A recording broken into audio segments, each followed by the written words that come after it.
యోబు యొక్క జీవితం ద్వారా మనము అనేకమైన ఆత్మీయ పాఠాలు మనము నేర్చుకోగలము. దేవునికి స్తోత్రం కలుగునుగాక. హల్లెలూయా. ఈ మొదటి అధ్యాయాన్ని మనము ఒక 4 పాయింట్స్గా 4 అంశాలుగా మనం ధ్యానించే ప్రయత్నం చేద్దాం. మొదటి అంశం ఏంటంటే గొప్పవాడు. మొదటి అంశం ఏంటండి? గొప్పవాడు. రెండవ అంశం ఏంటంటే ప్రార్థనాపరుడు. రెండవ అంశం ఏంటండి? ప్రార్థనాపరుడు. మూడవ అంశం ఏంటంటే పరీక్షింపబడినవాడు. మూడవ అంశం ఏంటండి? పరీక్షింపబడినవాడు. నాలుగవ అంశం స్తుతించేవాడు. నాలుగవ అంశం ఏంటండి? ఈ 4 మీరు గుర్తు పెట్టుకోండి. ఎందుకు కొన్ని సందర్భాల్లో పాయింట్స్ వైజ్గా చెప్పే ప్రయత్నం చేస్తామంటే, ఇప్పుడు బహుశా ఒక గంట ప్రసంగం చేయించండి. ఈ గంట ప్రసంగంలో నేను మాట్లాడిన ప్రతి మాట బహుశా మీరు గుర్తుంచుకోవచ్చు, గుర్తుంచుకోకపోవచ్చేమో, చెప్పలేం. కానీ ఈ పాయింట్స్ వైజ్గా చెప్తున్నప్పుడు ఆ పాయింట్ మీకు గుర్తుందనుకోండి, ప్రసంగం అంతా మీకు అర్థమైపోతుంది. దేవునికి స్తోత్రం కలుగును గాక. రైట్, ఈ యోబు గ్రంథాన్ని మనం ధ్యానిద్దాం. ఈ 4 అంశాలను ఒక్కొక్క అంశంగా ధ్యానించే ప్రయత్నం చేద్దాం. మొదటిగా గొప్పవాడు. మొదటి ఏంటండి? గొప్పవాడు అని యోబును ఎవరన్నారు? యోబు బంధువుల, యోబు స్నేహితుల, యోబు యొక్క రక్త సంబంధికుల, యోబు యొక్క పిల్లల అని మనం ఆలోచన చేసినట్లయితే, యోబును గొప్పవాడు అని ఎవరన్నారు అని అంటే సాక్షాత్తుగా దేవుడే అన్నాడు. దేవునికి స్తోత్రం కలుగునుగా. ఎందుకు గొప్పవాడు అన్నాడు? ఎందుకు యోబు ఆ ఊజు దేశంలోనే గొప్పవాడుగా పిలువబడ్డాడు? దేవుడు ఎందుకు సాక్ష్యం ఇచ్చాడు అని మనం ఒక్కసారి బైబిల్ గ్రంథం నుంచే ధ్యానించే ప్రయత్నం చేద్దాం. అంతకన్నా ముందు, ప్రస్తుతం ఉన్న ఈ రోజుల్లో ఒక వ్యక్తిని గొప్పవాడు అని పిలవాలంటే ఏం చేస్తారండి? ఆస్తిని చూస్తారు, సంపదను చూస్తారు, బంధువర్గాన్ని చూస్తారు, పలుకుబడిని చూస్తారు. వీటన్నిటిని చూసి ఒక అంచనాకు వచ్చి, మన ఊర్లో ఆయన గొప్పోడండి, మన పేటలో ఆయన గొప్పోడండి, మన టౌన్లో ఆయన గొప్పోడండి, మన జిల్లాలో ఆయన గొప్పోడండి, మన రాష్ట్రంలో ఆయనంత గొప్పోడు లేడండి అని ఈ విధంగా మనుషులు ఒక వ్యక్తిని గొప్పవాడు అనేటటువంటి పిలుపునిచ్చేటప్పుడు అతని యొక్క పరపతిని చూస్తారు, అతని యొక్క ఆస్తిని చూస్తారు, అతని యొక్క సంపదను చూస్తారు, అతని యొక్క బ్యాక్గ్రౌండ్ చూసి గొప్పవాడు అని పిలిచే ప్రయత్నం చేస్తారు. కానీ యోబును గురించి దేవుడు గొప్పవాడు అని స్టేట్మెంట్ దేవుడు ఇచ్చాడు. ఎందుకు ఇచ్చాడని మనం ఆలోచన చేసి బైబిల్ చదివితే దేవుడు మనకు బైబిల్లోనే సెలవించాడు. మరొకసారి యోబు గ్రంథం 1వ అధ్యాయం 1వ వచనం. ఊజు దేశమందు యోబు అని ఒక మనుషుడు నేను, అతడు యథార్థవంతుడను న్యాయవంతుడనై దేవుని యందు భయభక్తులు కలిగి చెడుతనమును విసర్జించినవాడు. దేవునికి స్తోత్రం కలుగును గాక. హల్లెలూయా. చూడండి, యోబు గురించి పరిశుద్ధాత్మ దేవుడు యోబు గురించి రాస్తూ యోబు గొప్పవాడు అని పరిచయం చేసి రాయలేదండి.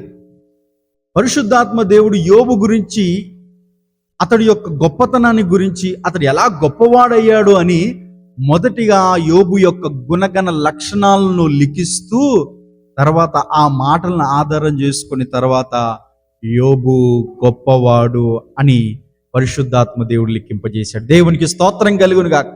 యోబు యొక్క గుణగణ లక్షణాలు ఏంటి, యోబు యొక్క క్యారెక్టర్ ఏంటి మనం ఆలోచన చేస్తే, అతని యొక్క గుణగణ లక్షణాల్లో మొదటిది యథార్థవంతుడు, రెండవది న్యాయవంతుడు, మూడవది దేవుని యందు భయభక్తులు కలవాడు, నాలుగవది చెడుతనమును విసర్జించేవాడు. మొదటిగా అతడు యథార్థవంతుడు, చాలా యథార్థంగా జీవించేవాడు.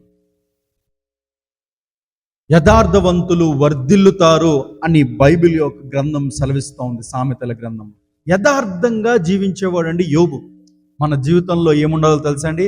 యథార్థత ఉండాలి, నమ్మకత్వం ఉండాలి. మోసం చేసేటటువంటి ఆలోచన మనకి ఎప్పుడు కూడా ఉండకూడదండి. అన్ని విషయాల్లో మనం యథార్థత కలిగి ఉండాలి. సంఘంలోనైనా, వ్యక్తిగత జీవితంలోనైనా, మనం ఎక్కడైతే ఉద్యోగం చేస్తున్నామో, ఎక్కడైతే వ్యాపారం చేస్తున్నామో, ఎక్కడైతే చదువుకుంటున్నారో, లేకపోతే ఎక్కడైతే పనిపాటలో జీవిస్తున్నారో అక్కడ యథార్థంగా ఉండాలి. అలా యథార్థంగా ఉండేవారిని దేవుడు ఎంతగానో ఇష్టపడతారంటండి, దేవుడు ఎంతగానో ప్రేమిస్తాడంటండి.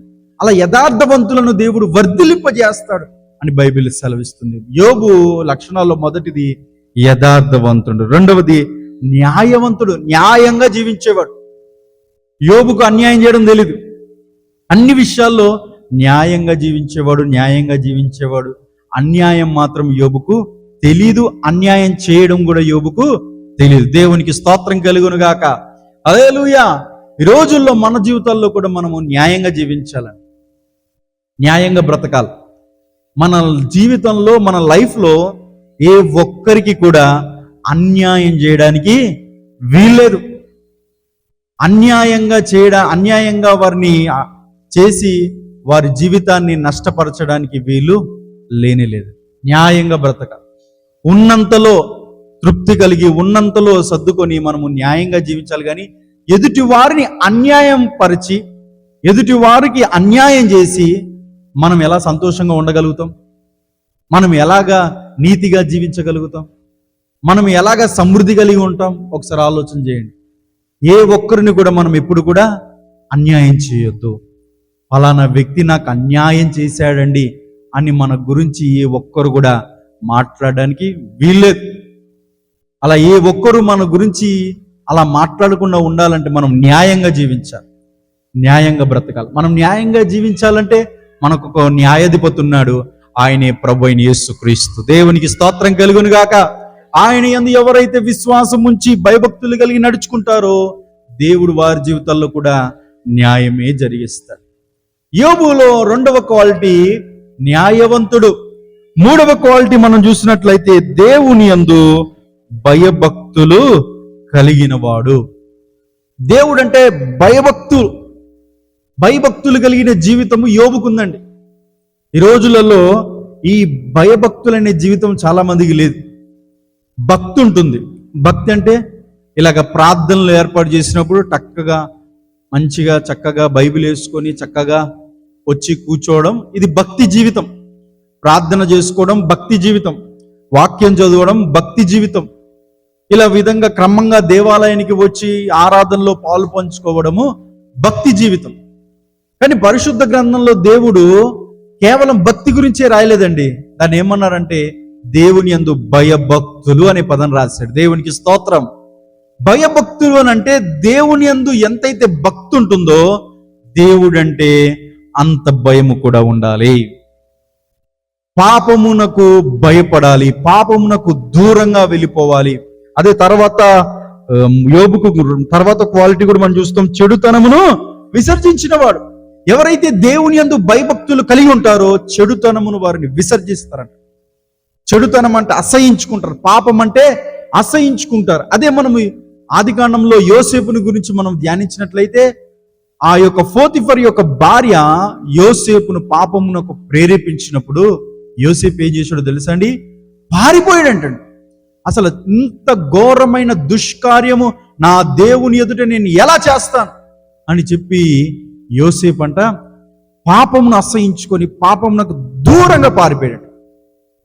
దేవుని యందు భయభక్తులు ఎవరైతే కలిగి ఉంటారో, దేవుని యందు భయం ఎవరైతే కలిగి ఉంటారో పాపమునకు కూడా భయపడతారు, పాపమునకు దూరంగా పారిపోతారు. అని రోజుల్లో దేవుడు అంటే భక్తి ఉంటుంది చాలా మందికి, కానీ దేవుడు అంటే భయం ఉన్నట్ల, పాపం అంటే భయం ఉన్నట్ల. భక్తి జీవితం కలిగి ఉంటూనే పాపమునకు చోటిస్తూ అసలు ఏ మాత్రము కూడా ఈ పాపము చేస్తే దేవుడు ఊరుకోడు, శిక్ష విధిస్తాడు అనేటటువంటి భయము లేకుండా ఇష్టానుసారంగా జీవించేటటువంటి రోజుల్లోనికి మనం వచ్చేసాం. ఆల్రెడీ వచ్చేసాం. దేవుళ్ళలోనే ఉంటూ పాపపు జీవితము జీవిస్తూ, దేవుళ్ళలోనే ఉంటూ చెయ్యకూడని పనులన్నీ చేస్తూ, దేవుళ్ళలోనే ఉంటూ అసలు ఆ పనులు చేయాలనేటటువంటి మాట విరక్తి పుట్టాలి, కానీ అవన్నీ చేస్తూ భక్తి జీవితంలో ముందుకు వెళ్ళిపోతున్నారు. వారిని దేవుడు ఏమాత్రం మెచ్చుకోరు, వారిని దేవుడు అసహించుకుంటారు. దేవుని యందు భయభక్తులు కలిగి ఉంటే మన జీవితంలో పాపమునకు దూరం అయిపోతామంట. పాపము నుండి పాపం అంటే అసలు మనకి అసహ్యం పుట్టుతుంది అన్నమాట. ఇలాంటి గుణగణ లక్షణాలు కలిగి ఉన్నవాడు యోబు. ఆ యోబును గురించి రాస్తూ ఇంత అద్భుతమైన గుణగణ లక్షణాలు కలిగిన యోబును దేవుడు ఏమన్నాడు అని అంటే గొప్పవాడు అన్నాడు. దేవునికి స్తోత్రం కలుగును గాక. హల్లెలూయా. మనల్ని దేవుడు చూసి గొప్పవాడు, నా కుమారుడు, నా కుమార్తె గొప్పది అని మన దేవుడు ఎప్పుడు చెప్పగలుగుతాడో తెలుసండి? ఇదిగో ఈ క్వాలిటీస్ అన్నీ, ఈ క్యారెక్టర్ అంతా కూడా మనకు ఉన్నట్లయితే అప్పుడు మనల్ని బట్టి దేవుడు సంతోషించి, నా కుమారుడు గొప్పవాడు, నా కుమార్తె గొప్పది అని మన దేవుడు మనల్ని బట్టి సంతోషంగా ఆ మాట చెప్పగలుగుతాడు. దేవునికి స్తోత్రం కలుగునుగా. కాబట్టి మనము క్యారెక్టర్, వ్యక్తిత్వం అనేది మనము జాగ్రత్తగా కాపాడుకోవాలి. నేను చదువుకున్న రోజుల్లో ఇంగ్లీష్లో ఈ మాట మా ప్రిన్సిపల్ గారు చెప్పారు ఒకసారి. ఆ మాట ఏంటంటే, ఇంగ్లీష్లో ఉంటుంది, అద్భుతంగా ఉంటుంది ఆ మాట. If wealth is lost, nothing is lost. If wealth is lost, nothing is lost. If health is lost, something is lost. If health is lost, something is lost. But if character is lost, everything will lost అని అన్నాడు. తెలుగులో చెప్తాను. Wealth అంటే సంపద పోతే అసలు ఏమీ పోనట్టేనంటండి. మరలా సంపాదించుకోవచ్చు, మరలా ఎలాగైనా సంపాదించుకోవచ్చు సంపద పోతే, డబ్బు పోతే. అదే ఆరోగ్యం పోయిందనుకోండి, నీ జీవితంలో ఎంతో కొంత కోల్పోతున్నట్టే. నీ జీవితంలో ఎంతో కొంత కోల్పోతున్నట్టే. అదే నీ వ్యక్తిత్వం పోయిందనుకోండి, నీ క్యారెక్టర్ పోయిందనుకోండి, ఇంకా నీ జీవితమే వ్యర్థం, నీకు సమస్తం పోయినట్టే. కాబట్టి వెల్త్ కన్నా, హెల్త్ కన్నా క్యారెక్టర్ని బాగా కాపాడుకోవాలి. దేవునికి స్తోత్రం కలుగును గాక. మనము హెల్త్ని బాగా కాపాడుకోగలుగుతాం. అనారోగ్యం వచ్చిందనుకోండి, వెంటనే డాక్టర్ చూపించుకుంటాం. అనారోగ్యం వచ్చిందనుకోండి, జ్వరం వచ్చిందని వెంటనే వేసుకుంటాం, ఇంజెక్షన్, జాగ్రత్తగా మన ఆరోగ్యాన్ని మరలా సెట్ చేసేసుకుంటాం. కానీ విచిత్రం ఏంటో తెలుసా అండి?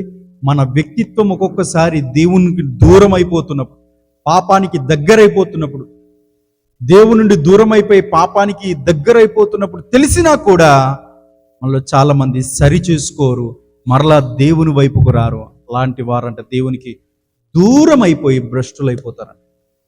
అందుకని మనము క్యారెక్టర్ని బాగా కాపాడుకోవాలి. దేవునికి స్తోత్రం కలుగును గాక. హల్లెలూయా.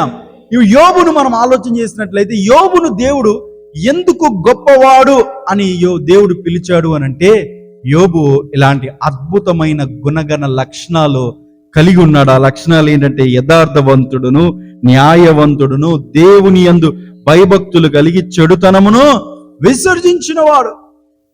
కనుకనే దేవుడు యోబును గొప్పవాడు అని పిలిచాడు. దేవునికి స్తోత్రం కలుగునుగా. బైబిల్ గ్రంథంలో ఎక్కువ శాతం గొప్పవాడు అని మీరు ఒకవేళ గూగుల్లో కానీ ఎక్కడైనా టైప్ చేసే ప్రయత్నం చేయండి. నేను చాలా వెతికాను. ఎక్కువ శాతం బైబిల్లో దేవుడు గొప్పవాడు అని ఎక్కడ పిలిచారో తెలుసా అండి? తగ్గింపు జీవితం, దాసుని జీవితం, దేవుని యందు భయభక్తులు కలిగిన జీవితం ఎవరైతే కలిగి ఉంటారో వారే గొప్పవారు అని దేవుడు పిలిచాడండి. దేవునికి స్తోత్రం కలుగును గాక. హల్లెలూయా. స్త్రీలు కనిన వారి కంటే యోహాను గొప్పవాడు అని దేవుడు స్టేట్మెంట్ ఇచ్చాడు. యేసు ప్రభువు వారు. యోహానుకి ఏమైనా ఆస్తులు ఉన్నాయా? డబ్బుందా? బంగారం ఉందా? మంచి మేడుందా? యోహానికి ఏమైనా ఉన్నదంటే ఆ అడవి జీవితం, ఆ అడవిలో ఆ తేనె అవన్నీ ఆ విధంగా జీవించేటటువంటి జీవితం. కానీ యోహాను అరణ్యంలో తన స్వరము వినిపిస్తేనంటండి, కేక వేస్తేనంటండి, పట్టణాలన్నీ ఖాళీ అయి వచ్చి యోహాను దగ్గర పశ్చాత్తాపపడి బాప్తిజం పొందుకునేవారని దేవుడు. అందుకని యోహాన్ని స్త్రీలు కనిన వారందరికంటే యోహాన్ను గొప్పోడు అని పిలిచాడు. దేవునికి స్తోత్రం కలుగును గాక.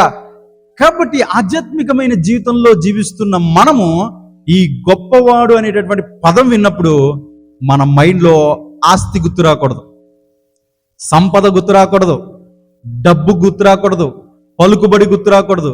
మనకి గుర్తు రావాల్సింది ఏంటంటే, ఇదిగో యోబు కలిగిన గుణగణ లక్షణాలు మనకు గుర్తులాగాలి. యథార్థవంతుడును, న్యాయవంతుడును, దేవుని యందు భయభక్తులు కలిగి ఉన్నవాడు, చెడుతనమును విసర్జించేవాడు అనే అటువంటి గుణగణాల లక్షణాలు ఎవరైతే కలిగి ఉంటారో వారే దేవుని దృష్టిలో గొప్పవారు. దేవునికి స్తోత్రం కలుగునుగాక.